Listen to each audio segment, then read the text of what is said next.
Good evening everyone, कैसे हैं आप सब लोग। मेरा नाम है राहुल और मैं दूंगा आपको सीडीपी का प्रैक्टिस सेट।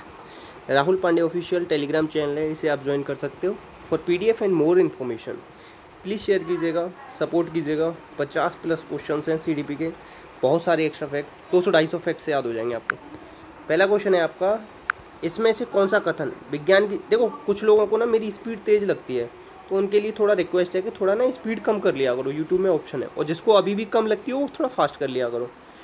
और जो आपको ना समझ में आएगा ना उसे कमेंट बॉक्स में पूछ लिया करो। तो विज्ञान की प्रकृति का वर्णन कौन नहीं करता, तो देखो सारे पढ़ने की ज़रूरत नहीं है। कौन कर नहीं करता, सीधे आ जाओ। विज्ञान उबाऊ है, यही नहीं करता। विज्ञान कोई उबाऊ थोड़ी ना हो सकता। कुछ लोगों को लग सकता है, इसका मतलब ये नहीं कि हम उसके आधार पर इसे जर्नलाइज कर दें। आंसर होगा डी। नेक्स्ट, हम विद्यार्थी को विद्युत ऊर्जा बचाने की आवश्यकता के बारे में कैसे जागरूक करेंगे। बिजली के उपकरण सभी जब बिजली के सभी उपकरण उपयोग में ना हो तो उन्हें बंद कर दो। ये तो जनरल बात है, सब करते हैं घर पे। बिजली बचाने के लिए, जागरूकता पैदा करने के लिए पोस्टर, स्लोगन, ये सब दोनों ही बातें सही हैं। तो आंसर हो जाएगा ए और बी दोनों। और ये DSSB का पेपर है, याद रखना शुरुआत में, फिर बाद में कुछ मिक्स क्वेश्चन है। इसमें पूछ रहा है कौन सा भूगोल का क्षेत्र नहीं है। तो देखो भूगोल का क्षेत्र रीजनल, ह्यूमन ज्योग्राफी, बायोग्राफी होता है, मगर गैन मानव भूगोल ये नहीं होता। आंसर हो जाएगा ये। नेक्स्ट, इसमें से पूछ रहा है कि कौन सा कंडक्ट, मतलब जब आप सर्वे करते हो तो उसमें से कौन सी 2 कौशल प्रमुख हैं। तो वो होते हैं सुनना और बोलना। आप बोल के उनसे पूछोगे नाम वगैरह बताओ, जैसे अभी होगा जनगणना वाला को, ठीक है, सर्वेक्षण, तो आप बोलोगे वो, आप आप बोलोगे वो सुनेंगे, वो बोलेंगे आप सुनोगे। तो ये 2 कौशल मेन है। आंसर होगा ए। नेक्स्ट, इसमें से कौन सा इतिहास के पुरातात्विक स्रोतों को जानने का, देखो ये बताने which of the following is an archaeological source of history. Archaeological source वो होते हैं जो खुदाई उदाई में निकलते हैं। तो देखो ये पवित्र साहित्य ना, ये हमारे खुदाई में थोड़ी ना निकले, ये तो हमने लिखे हैं, ठीक है। तो आंसर दूसरा नहीं होगा। तो देखो कौन सा, तो ये वाला होगा नहीं, ये होगा नहीं, ये होगा नहीं, ऐसे निकाल लिया करो जल्दी से। तो फिर कौन कौन सा बच गया, आंसर हो गया डी। कितना सेकंडों में निकाल लिया हमने आंसर, जरूरी नहीं सारे चेक करने। देखो ये है संकल्पना परामर्श के जन्मदाता कौन है। तो कलेक्टिव काउंसलिंग बोलते हैं इसे, इंग्लिश में क्या बोलते हैं, कलेक्टिव काउंसलिंग। याद कर लेना, इंपॉर्टेंट बनेगा। थॉर्न है इसके, कौन है, थॉर्न। ऐसे याद रखो, थोड़ी, थॉर्न को ऐसे लिखो, थॉर्न। तो थोड़ी बहुत, एन को आई कर लो। काउंसलिंग की ज़रूरत सबको पड़ती है, ठीक है। थोड़ी बहुत काउंसलिंग की ज़रूरत सबको पड़ती है। और हमें कलेक्ट मतलब एक साथ रहना चाहिए। अगर कोई परेशान है ना और काउंसलिंग देनी है तो एक साथ रहना चाहिए उसे। नेक्स्ट, छात्र के अवांछनित व्यवहार में संशोधन हेतु सबसे प्रभावी तरीका कौन सा है। नज़रअंदाज, दंडित, ये गलत। उसका पता लगाओ कि कौन सा उसमें दिक्कत चल रही है, कारण पता लगाओ और उपचार करने का सुझाव दो। नेक्स्ट, अधिगम प्रक्रिया उद्दीपन, अधिगम में उद्दीपन होता है तो उसी के आधार पर हम क्या करते हैं, अनुक्रिया, ठीक है। आंसर क्या हो जाएगा, ए। स्टिमुलस, RS होता है ना सिद्धांत, RS होता है किसका, स्किनर का। SR किसका होता है, थॉर्नडाइक का, याद रखना, ठीक है। अच्छा, स्किनर का जो सिद्धांत है ना RS, देखो जैसे पावलोव के में तो उद्दीपक सामान्यीकरण हो जाता था, और स्किनर के में क्या होता है, अनुक्रिया सामान्यीकरण हो जाता है, ठीक है। इसका आंसर ए लगाना। नेक्स्ट है आपका, इसमें से कौन सी शिक्षण गतिविधि प्रगतिशील, प्रगतिशील से रिलेटेड कौन है, जॉन डीवी। जॉन डीवी की किताब कौन सी है, how we think, democracy and education, और एजुकेशन एज लाइफ।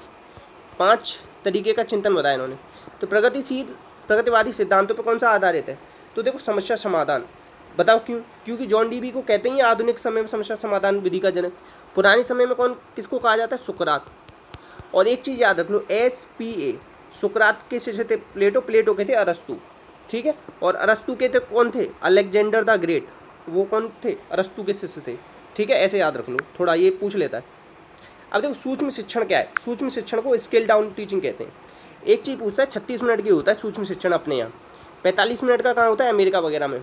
एलन ने यूज किया था इसका, इंडिया में DD तिवारी, ठीक है। इतना याद रख लो, आंसर हो जाएगा ए। नेक्स्ट, विद्यालय और सामाजिकरण के बारे में कौन सा इसमें से सत्य है। तो देखो विद्यालय सामाजिकरण का एक महत्वपूर्ण कारक है, आंसर हो जाएगा ए। नेक्स्ट है डैश एक प्रक्रिया है जिसके माध्यम से मानव शिशु समाज का सक्रिय सदस्य बनता है, तो उसे सामाजिकरण कहेंगे। क्या कहेंगे, सामाजिकरण।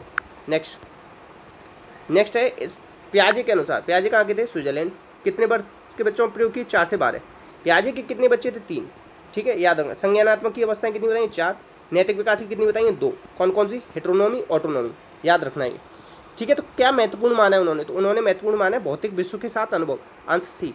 प्याजे भाषा को बहुत ज़्यादा नकारते हैं कि प्याजे कहते हैं कि पहले क्या आता है, विचार आता है, फिर भाषा आती है, तो भाषा पे जोर नहीं दिया इन्होंने। अनुकरण की बात तो स्किनर वगैरह करता है। पुनर्बलन का सिद्धांत हल का दिया हुआ है, याद रखना, आंसर हो जाएगा सी। नेक्स्ट, कौन सी विधि विद्यार्थियों के अक्षर की आकृति बनाना सिखाती है? तो इसे कहते हैं क्या, रूपरेखा लेखन या रचना अनुकरण? रूपरेखा लेखन होगा ये, ठीक है, आंसर हो जाएगा ये। ऐसे बना देते हैं ना, ऐसे ऐसे करके, ये इस तरीके से बना दिया मैंने, तो अब इससे क्या है, इस पर फिरा देगा ऐसे बच्चा, ठीक है, आंसर हो जाएगा ये। नेक्स्ट, बुनियादी शिक्षा में कौन सी विधि उपयोगी है? तो बुनियादी शिक्षा के लिए अनुकरण विधि उपयोगी है। कौन सी? अनुकरण, तीसरी, ठीक है। बुनियादी शिक्षा पे कौन जोर देते हैं? महात्मा गांधी भी देते हैं। इसमें से कौन सा व्याकरण शिक्षण के गद्य पद्य शिक्षण, देखो इसमें से किस विधि में गद्य और पद्य शिक्षण के माध्यम से सिखाया जाता है? तो देखो जब गद्य और पद्य दोनों मिला दिए तो सम का मतलब क्या होता है? सम का मतलब होता है जोड़, मतलब सम होता है इसे और इसे सम कर दो, मतलब जोड़ दो, इन दोनों को भी क्या कर दो, सम कर दो, आंसर हो जाएगा सी। आगमन विधि कहाँ से चलती है? उदाहरण से नियम। निगमन विधि नियम से उदाहरण, याद रखना। निगमन विधि किसने दी थी? अरस्तु ने दी थी, याद रखना। सूत्र विधि का सबसे ज़्यादा उपयोग करते हैं किसमें? निगमन में सूत्र का तो यूज किया जाता है, इसे भी याद रखना, आंसर होगा सी। नेक्स्ट, इसमें बताना निबंध शिक्षण की कौन सी विधि नहीं है? तो निबंध में अभिनय करने की कोई जरूरत नहीं पड़ती, बाकी रूपरेखा, चित्रण, स्वाध्याय, ये तीनों करते हैं, आंसर होगा डी। नेक्स्ट है, शुद्ध वर्तनी का पाठ पढ़ाते समय शिक्षक से क्या अपेक्षित व्यवहार किया जाता है? तो उससे अपेक्षित व्यवहार किया जाता है केवल शुद्ध वर्तनी वाले बताए। अब देखो जब आप कुछ गलत, देखो अशुद्ध बताएगा ना तो आपके दिमाग में अशुद्ध छप जाएगा, केवल आपने शुद्ध ही पढ़ा होगा ना तो आपके दिमाग में वो आएगा ही नहीं अशुद्ध, तो आंसर हो जाएगा बी। तो केवल शुद्ध पढ़ानी चाहिए, और बिल्कुल सही बता, मतलब ये बिल्कुल फैक्ट है, और इस डाउट मत करना इसमें, कहीं ये इसलिए डाउट करने लगा केवल लिख रहा है, ठीक है, ये मत करने बैठना, हर जगह केवल वाला आंसर नहीं निकलता कि केवल वाले को हर जगह काट दो। मूल्यांकन किसमें उपयोगी? तो मूल्यांकन विद्यार्थियों की प्रगति जानने में, उपयोग सभी मत करना, उपस्थिति आचरण जानने में नहीं होता, आंसर होगा ए। मूल्यांकन देखो फॉर्मेटिव असेसमेंट और सबमिटिव असेसमेंट, ये दो चीज़ें और याद रख लो। फॉर्मेटिव 40% होता है, सबमिटिव 60% होता है, ठीक है। सबमिटिव में ना हम रैंक वगैरह देते हैं, फॉर्मेटिव में हमें फीडबैक वगैरह दिया जाता है बच्चों को। नेक्स्ट, भाषा शिक्षण का कौन सा सिद्धांत है ये बताना है? तो रुचि, प्रेरणा, क्रियाशीलता, तीनों ही भाषा शिक्षण के हैं। नेक्स्ट, बच्चों के लेखन कौशल का मूल्यांकन करने में कौन सी विधि अच्छी है? तो देखो कि अपने अनुभवों को लिखना, अपने अनुभव लिख रहा है तो सबसे अच्छा आंसर हो जाएगा ए। श्रुतलेख होता है सुनकर लिखना, टीचर बोलता है बच्चे लिखते हैं। नेक्स्ट, लिखित भाषा का प्रयोग, लिखित भाषा का प्रयोग कब बताओ? लिखित भाषा में क्या होता है? अपनी अभिव्यक्ति, जब बच्चे केवल काट दो, केवल काट दो, पहले काट के देख लिया करो, अब ऐसा मत करना कि सर आपने ऊपर तो केवल वाला ही बताया, तो ये डिपेंड करता है, क्वेश्चन के अकॉर्डिंग भी चलते हैं, ठीक है। तो अपनी अभिव्यक्ति के लिए किया जाता है, लिखित भाषा का प्रयोग कहाँ किया जाता है? अपनी अभिव्यक्ति के लिए, आंसर सी। नेक्स्ट, उच्च प्राथमिक स्तर पर लेखन क्षमता का आकलन करते समय किस बिंदु को सबसे ज़्यादा महत्व दोगे? तो देखो विचारों में अगर मौलिकता है ना, मौलिकता होती है नयापन, अगर नयापन है कुछ तो सबसे अच्छी बात, तो आंसर हो जाएगा बी। तत्सम वगैरह ये सब कोई इतना ज़्यादा मायने नहीं रखता, विचार अच्छे होने चाहिए। भाषा के व्याकरण की समझ को किससे जांचा जा सकता है?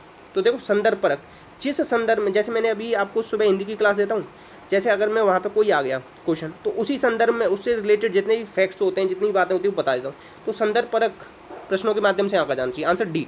नेक्स्ट, व्याकरण के ज्ञान का मुख्य उद्देश्य क्या होता है? व्याकरण की अति शुद्धता, अति तो हर जगह ही बुरी होती, याद करना मतलब नहीं, सूची बनाने पर ध्यान नहीं देते, व्याकरण का ध्यान रखना, भाषा प्रयोग जब कर रहे हो ना व्याकरण का ध्यान देना। चाय खाता नहीं, चाय पीता हूँ, इस तरीके से बोलना, बहुत सारे लोग छोटी छोटी गलतियाँ कर देते हैं। नेक्स्ट है आपका, उच्च प्राथमिक स्तर पर व्याकरण शिक्षण की कौन सी उपयुक्त है? तो उच्च प्राथमिक स्तर हो चाहे प्राइमरी स्तर हो, आगमन विधि उदाहरण से नियम की सबसे बेस्ट होती है, ठीक है, आंसर होगा डी। नेक्स्ट, एक परिस्थिति में अर्जित ज्ञान को दूसरी परिस्थिति में क्या कर रहा है? उपयोग कर रहा है, तो इसे क्या कहेंगे? ट्रांसफर ऑफ लर्निंग कहेंगे। तो ये कितने प्रकार का होता है? 3, पॉजिटिव, नेगेटिव, जीरो, याद रखना। अब देखो प्लेटू ऑफ लर्निंग कब बनता है? जब आपको लगे ना कि आप पढ़ रहे हो और आपके पढ़ने में प्रगति नहीं हो रही है, मतलब कुछ सुधार नहीं हो रहा है, तो उसे कहते हैं प्लेटू ऑफ लर्निंग, आंसर हो गया बी इसका, सीखने का स्थानांतरण। देखो पॉजिटिव जब होता है पहले सीखा हुआ नए सीखने में फ़ायदा दे, नेगेटिव होता है जब रुकावट डाले, सी होता है जब कोई भी फर्क ना पड़े पहले सीखे हुए का। नेक्स्ट है देखो, अब सांख्यिकी में वह रेखा चित्र जिसमें आकृतियों को स्तंभों के द्वारा प्रदर्शित किया जाता है, तो देखो इसे हिस्टोग्राम बोलते हैं, इंग्लिश में थोड़ा मुझे पता है, स्तंभाकृति हिंदी में आप लोग देख लेना, ठीक है। नेक्स्ट, अब देखो ये आवश्यक नहीं है कि उच्च बुद्धि वाले बच्चे डैश में भी उच्च होंगे, तो किसमें उच्च होंगे? सृजनशीलता, मतलब जरूरी नहीं है कि अगर किसी के हाई IQ है, मतलब किसी के बहुत ज़्यादा नंबर आ रहे हैं, नंबर के बेस पर क्रिएटिविटी को हम नहीं फाइनलाइज कर सकते। ये नहीं कह सकते कि नंबर ज़्यादा है तो क्रिएटिव भी होगा बच्चा, ठीक है। नेक्स्ट, अच्छा क्रिएटिविटी के 4 स्टेप हैं, प्रिपरेशन, इंक्यूबेशन, इल्यूमिनेशन, वेरिफिकेशन, ठीक है, ये याद रखना। नेक्स्ट है, ध्यान को केंद्रित करने की आंतरिक दशा को क्या कहते हो? ध्यान को केंद्रित करने की आंतरिक दशा, internal condition to attract attention, duration होगा नहीं, तो ये क्या होगा? ध्यान को केंद्रित करने की थोड़ा सा इसे अपने छोड़ के चलते हैं, बाद में बता देंगे।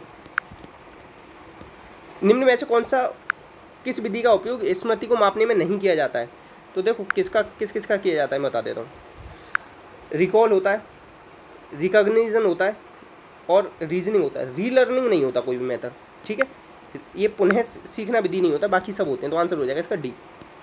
नेक्स्ट, अब देखो ये जो ऊपर थे ना, वो यहाँ से देख लो, लर्निंग होता है, रिटेंशन, रिकॉल, रिकॉग्निशन होता है, मगर इसमें क्या दे रखा था? इसमें दे रखा था रीलर्निंग। रीलर्निंग जैसी चीज़ यहाँ कोई है नहीं। ये स्मृति के 4 अंग होते हैं, लर्निंग, रिटेंशन, रिकॉल, रिकॉग्निशन, याद कर लेना, इंपॉर्टेंट बनेगा।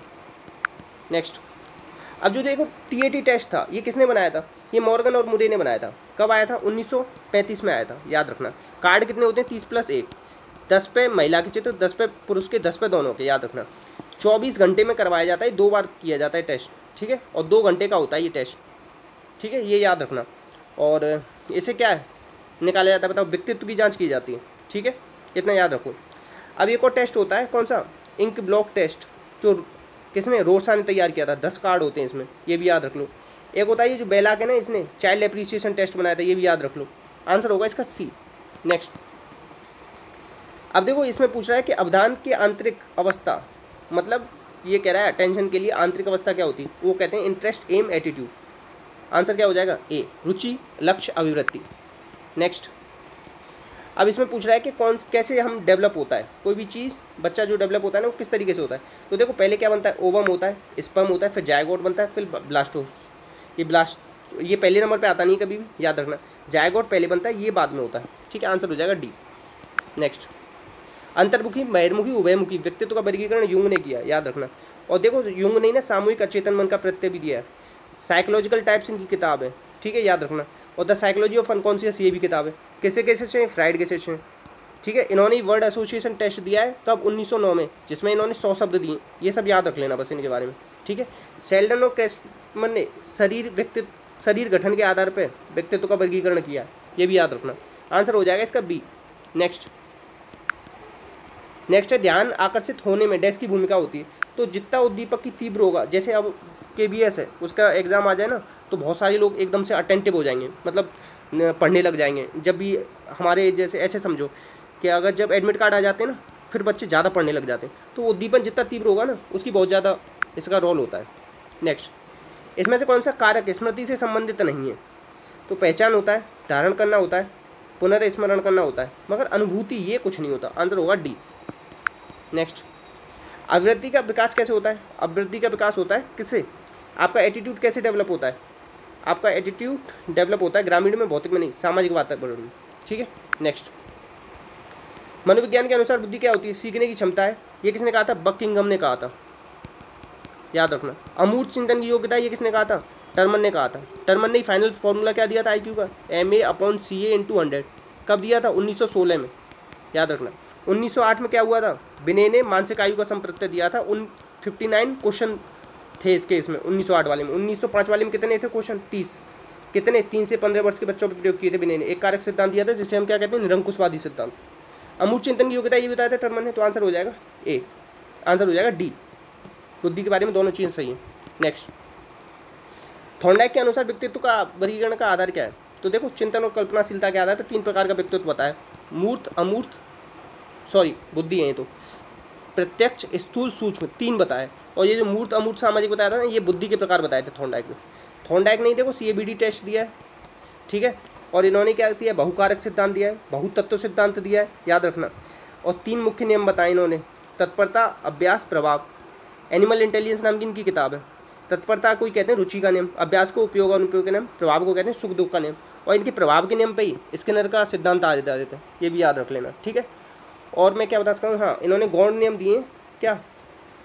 5। और जो ये 3 मुख्य नियम दिए थे ना, 1898 में इनकी किताब थी, उसमें आए थे, ठीक है। आंसर क्या हो जाएगा इसका? डी। और ये थॉर्नडाइक ने बिल्ली पे प्रयोग किए थे, और ये अमेरिका के थे, ये बात तो सबको पता होगी। नेक्स्ट, सीखने के वक्र क्या होते हैं? सीखने के वक्र सीखने की प्रगति के सूचक होते हैं। 4 प्रकार का वक्र बनता है। पहला बनता है उन्नतोत्तर, दूसरा बनता है नतोत्तर, तीसरा बनता है सरल रेखी, चौथा बनता है मिश्रित। ये चारों याद कर लेना जो मैंने बोला है। अगर न समझ में आया तो कमेंट बॉक्स में पूछना। नेक्स्ट, अध्यापन के समय अध्यापक को निम्न में से किसका सर्वाधिक ध्यान रखना चाहिए? व्यक्तिगत भिन्नता का ध्यान रखना चाहिए। सब बच्चा अलग अलग तरीके से सीखता है। कोई देखो, मछली को तुम तैरना ही सिखाओ, जरूरी नहीं है मछली को तुम कहोगे पेड़ पे चढ़ना सीख, चढ़ जाएगी, ऐसा नहीं है। कोई दुनिया में कोई चीज़ पॉसिबल नहीं, वो छलांग लगा देगी और उसे पेड़ से नीचे आ जाएगी ये छलांग लगा के। और अगर आप कहोगे ना बंदर को तैरना, तो मतलब सब अलग अलग तरीके के हैं, ये बात दिमाग में रखो। इंडिविजुअल डिफरेंसेस होते हैं हर एक किसी में। ये क्यों होते हैं? हेरिडिटी और एनवायरनमेंट की वजह से होते हैं। और यही बात किसने कही थी? बुडबर्थ ने बताई थी हमें। ठीक है, याद रखना। आंसर होगा सी। नेक्स्ट, श्याम पट पर लिखते समय सबसे ज़्यादा महत्वपूर्ण है क्या? स्पष्ट होनी चाहिए, लेखन में स्पष्टता जरूरी है। आंसर होगा बी। नेक्स्ट, शिक्षा का उद्देश्य होना चाहिए। क्या उद्देश्य होना चाहिए? परीक्षा के लिए तैयार करना गलत, व्यवहारिक जीवन के लिए करना। किसके लिए? व्यवहारिक जीवन में तैयार हो बच्चा। नेक्स्ट है, विद्यार्थियों में श्रम की स्फूर्ति का विकास कैसे हो सकता है? अपने ही गलत, महत्व को व्याख्या ज़्यादा देते नहीं, और अवसर देना, ये अच्छा है। समय समय पर विद्यार्थी को श्रम करने के अवसर दो, सबसे अच्छा रहेगा। आंसर होगा सी। नेक्स्ट, शिक्षण का सत्तावादी स्तर किसके हाथ में होता है? शिक्षक केंद्रित होता है। ठीक है, लोकतांत्रिक स्तर किसके केंद्रित होता है? छात्र केंद्रित होता है, याद रखना। ठीक है। नेक्स्ट, स्पेंसर और स्किनर ने सीखने का कारण किसको माना था? इन्होंने माना था पुनर्बलन को। पुनर्बलन का सिद्धांत किसका है? वो हल का, ये भी याद रखना। नेक्स्ट, उद्दीपक अनुक्रिया के प्रस्तुतीकरण तथा अनावंतित उद्दीपक और स्वाभाविक के बीच में कितना मतलब ये कह रहा है घंटी जो बजती है ना और खाना जो देते हैं उसमें कितना अंतर होना चाहिए? कम से कम अंतर देखना। देखो ये अकॉर्डिंग टू ऑप्शन करना। सबसे कम जो दे रखा हो समय उसे ही टिक करके आना। अगर इसमें समय में दे देता 5, 6, 7, 8 तो आप 5 करके आते। जो कम समय दे रखा हो ना वो करके आना। आंसर होगा बी। अब देखो ये किसका है? पावलोव का नियम है, पावलोव का सिद्धांत है। उद्दीपक सामान्यीकरण हो जाता है। ठीक है, अनुक्रिया सामान्यीकरण स्किनर के में होता है, ये याद रखना। पावलोव को 1904 में नोबेल मिला था। पैरोटिड ग्लैंड थी जिस पर प्रयोग किया था कुत्ते की। ठीक है, और हॉफमैन मशीन थी जिस पर दर्शाया था। लेंडर एंडरसन ने इनका शिक्षा में प्रयोग किया था, इनके सिद्धांत को याद रखना ये सब। और 1904 में नोबेल मिला था, ये तो पता ही है सबको। और बस इतना याद रख लो, आंसर हो जाएगा बी। नेक्स्ट, इतने क्वेश्चन थे तो प्लीज़ अब देखो एक क्वेश्चन मैं जस्ट ऐसे ही स्क्रॉल कर रहा हूँ, देखते हैं आप बता पाओगे नहीं। ये क्वेश्चन आया तो क्वेश्चन नंबर 6 जवाब दोगे आप। बाकी कोई डाउट आया तो कमेंट बॉक्स में पूछोगे। इसी के साथ अपना ध्यान रखोगे। जय हिंद, जय भारत।